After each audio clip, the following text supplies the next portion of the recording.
دوم فلسفه استکمال نفس، حکمت یعنی استکمال نفس انسان. انسان همه حقایق رو بالقوه داره، اگه بالقوه داشت نمیتونست بالفعل بشه. گفتن نفس انسان بالقوه همه چیزی، دیوار نمیتونه علم داشته باشه ولی که قوه نیست، استعداد، قابلیت نیست. انسان قابلیت شناخت، خیلی عظمت انسانه قابلیت. اینی که همه شما علوم مختلف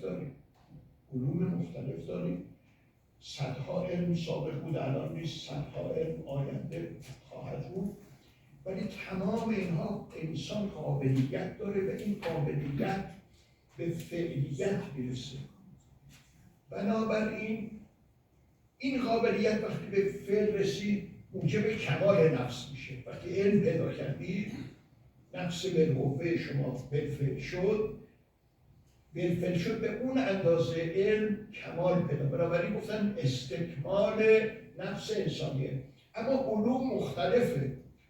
کامل ترین علم الهیه، اون چیزی که واقعا باعث کمال وجود انسان می شود. البته همه علوم هم، ولی این علوم موضوع مشخصی دارن، یا ریاضیه یا فیزیک مطلق نیستن.